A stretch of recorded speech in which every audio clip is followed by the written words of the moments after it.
Hi trendy media viewers. யார் நீ?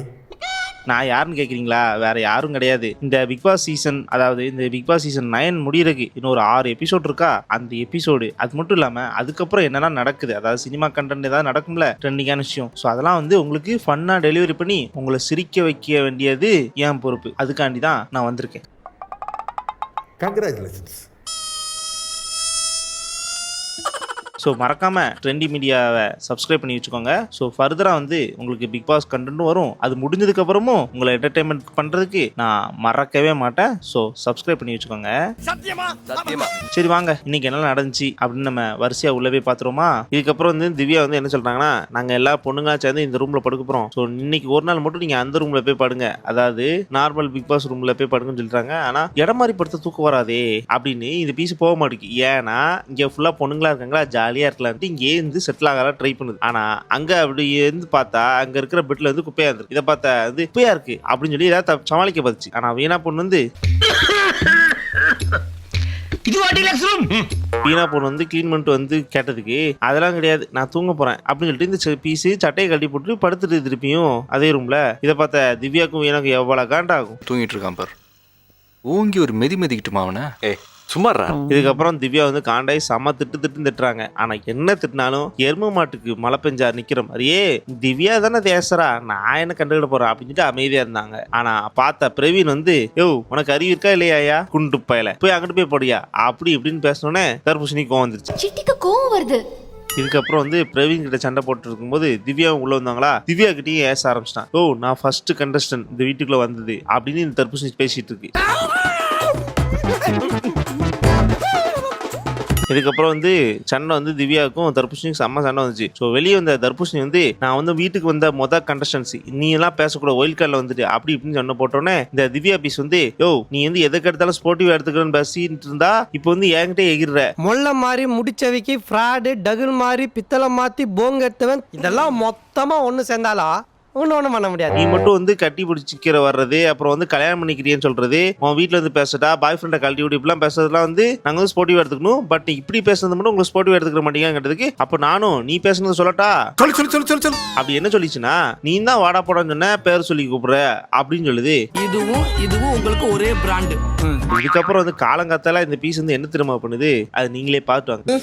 வெள்ளங்குமா கபடி மேட்ச்னு சொல்றான். ஒருத்தன் கையை பிடிக்கிறியா, ஒருத்தன் காலை பிடிக்கிறியா. ஒழுங்கா பேசதும் புரியல. இதோட விடாம நான் வந்து விஜயோட டைலாக் பேசுறேன்னு பேர்ல என்ன பண்ணுச்சுன்னு பாத்தீங்கன்னு வச்சுங்களேன், நீங்களே வந்து கல்ல தூக்கிட்டு இவிபி சிட்டியிலே போயிட்டு அடிச்சு நொறுக்கி இருப்பீங்க. அப்படிதான் பண்ணுச்சு. பட் இருந்தாலும் நீ பாத்துவாங்க, உங்களுக்கே புரியும். நல்லா இருப்போம் எல்லாரும் நல்லா இருப்போம். Wish you happy new year. இது வந்து திருமலை படத்துல சொன்னா ஒரு பையன் கூட நம்ப மாட்டாரியா. இப்படியே பேசிட்டு இருந்தா உனக்கு பைத்தியம் தானே பிடிக்கும். பைத்தியம். இதுக்கப்புறம் வந்து கலையன் பிரஜனோட என்ட்ரி. ஸோ இதுல வந்து கலையை பாருங்களேன், கொஞ்சம் டிஃப்ரெண்டா இருக்கு, எங்கேயோ பார்த்த மாதிரி தெரியும் உங்களுக்கு. அப்புறம் தான் நோட் பண்ணி பார்த்தா அந்த மார்வல்ல வர எக்ஸ்மென் கேரக்டர் மாதிரியே இருக்காருல. ஆனா என்ன பாடி தான் இல்ல. ஒன்ன மாதிரியா இருக்கா. இதுக்கப்புறம் வந்து ஒரு பெரிய பிரச்சனை வந்துச்சுல சாண்ட்ராக்கும் திவ்யாக்கும். பட் இருந்தாலும் பிரஜன் வந்து இங்க நார்மலா இருக்காரு. அதே டைம்ல திவ்யாவும் நார்மலா வந்து ஹக் கொடுத்து நல்லா பேசிட்டு இருக்காங்க. ஸோ இப்படி பார்க்கும்போது அவங்க ரெண்டு பேரும் உண்மையிலே வந்து அண்ணன் தங்கச்சி தான் தெரியுதுப்பா.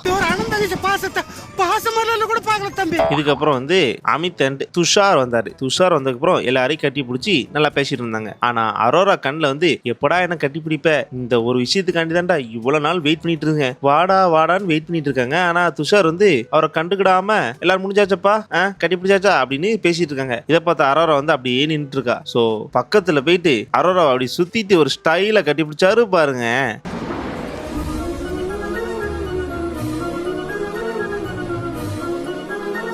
இதுக்கப்புறம் வந்து எல்லாரும் வந்து உள்ள போறாங்க. ஆனா அரோரா பீஸ் மட்டும் 18 லட்சமாவது எதுவாது இந்த மூமெண்ட் வந்து நான் மிஸ் பண்ணிருப்பேன்ல, இப்போ செம ஹாப்பியா இருக்கேன் அப்படின்னு செம ஜாலியா இருக்காங்க. ஆனா உண்மையில வந்து பிக் பாஸ் வந்து இந்த 2 லவ்வர்ஸ் வந்து மீட் பண்றாங்க. ஸோ கொஞ்சம் பிரைவசியான ஏதாவது ஒரு இடமோ இல்ல அட்லீஸ்ட் கரண்டையாவது ஆஃப் பண்ணி கேமராலாம் ஆஃப் பண்ணா அவங்களுக்கு யூஸ்ஃபுல்லா இருக்கும். நான் வேணா போய் விளக்கெடுத்து விட்டுமா? ஆமாடா, அது ஒண்ணுதான்டா நான் இன்னும் பண்ணல. அதையும் கொண்டு வந்து என் கையில கொடுத்துரு, விடியிற வரைக்கும் அவங்களுக்காக பிடிச்சிக்கிட்டே இருக்கிறேன். இதுக்கப்புறம் வந்து இந்த அரோரா பீஸ் வந்து துஷாரை பக்கத்துல கூட்டு வர உட்கார வச்சுட்டு அவரு கவிதையா எழுதியிருந்த, அதாவது துஷாரை நினைச்சு எழுதியிருந்த அந்த கவிதைய அப்படியே ஒரு பாட்டா பாடிட்டு இருந்தாங்க. பாட்டா பாடி முடிச்சுட்டு இந்த பீஸ்ட வந்து ஏதாவது எதிர்பார்த்துட்டு இருந்தாங்க. அதாவது ஒரு ஹக்கோ அட்லீஸ்ட் பாராட்டாத எதிர்பார்த்தா இந்த பீஸ் கை தட்டி நைஸ் அப்படின்னு பேசுது.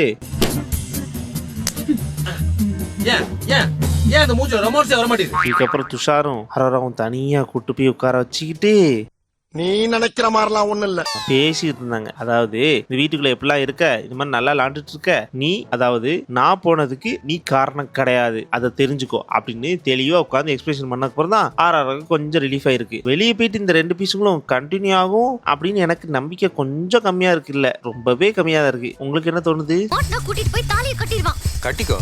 அப்ப நீ எஸ்கேப்டா. என்ன லவ் பண்ற, கூட்டிட்டு போறலாம் சொன்னியடா, அது பாஸ்வேர்ட் தெரிஞ்சுக்கதானா? இதுக்கப்புறம் வந்து அமித் வந்து விக்ரம கூட்டு வச்சு உட்கார்ந்து என்ன பேசுறாங்கன்னா, அந்த சாண்ட்ரா பீஸ் வந்து அவங்க கவலைப்பட்டு இருக்காங்க, வருத்தத்துல இருக்காங்க, கூட உட்காந்து ஆறுதல் சொல்லிட்டு இருந்தா, வெளியே போய் பார்க்கும்போது இந்த பீஸ் எதுக்கு எடுத்தாலும் என் பக்கத்துல உட்காந்து ஆறுதல் சொல்லிட்டு இருக்கு, எரிச்சலா வருது அப்படின்னு சொல்லி வச்சிருக்கு. இதெல்லாம் பார்க்கும்போது ரொம்ப வருத்தப்பட்டேன் நான். எனக்கு வருத்தம்ப்பா, எனக்கு ரொம்ப வருத்தம்.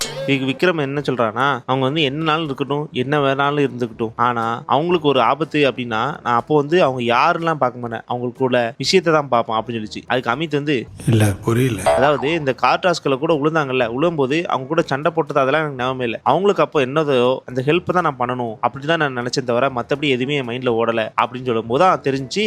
உங்க அம்மா அப்பா நல்லா வளர்த்துருக்கா.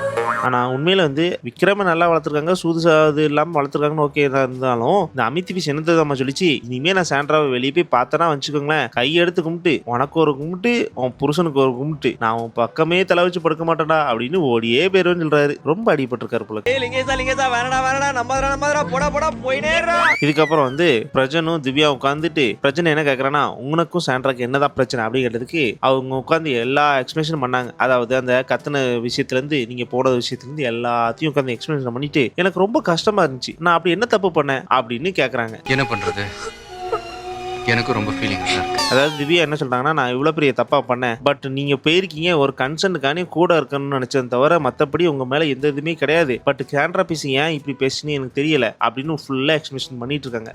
ஆமாங்க, அவ்வளவுதாங்க மேட்ரு. இதுக்கப்புறம் பிரச்சனை என்ன சொல்றானா, இந்த ரிக்லர் கொடுத்துட்டு துண்டிக்க விரும்புறீங்க இந்த வீட்டுக்குள்ள யாரு அப்படிங்கிறதுக்கு நான் அவங்க பேரை சொன்னதில்ல, சோ அதுல இருந்தா சாண்ட்ரா பீஸ் ஏதோ பிரச்சனை பண்ணுதுன்னு நினைக்கிறேன், அவங்க மைண்டுக்குள்ள ஏதோ ஓடிட்டு அப்படின்னு சொன்னதுக்கு திவ்யா வந்து, ஏங்க அது உங்ககிட்ட பிரச்சனைனா உங்ககிட்ட பேசணும், என்கிட்ட எங்க கோவப்படுறாங்க, நான் என்னக்கா பண்ணேன் அப்படின்னு இந்த பீஸ் பேசுது. மொத்தத்துல பார்த்தா இந்த 2 பேத்துக்குமே எல்லா பீஸும் தெரியுது, ஆனா மேலோட்டமா அந்த விஷயத்தை பத்தி தொடாமையே இவங்க 2 பேரும் கிளாரிஃபை பண்றாங்களாமா. என்ன ஞானம், என்ன ஞானம்!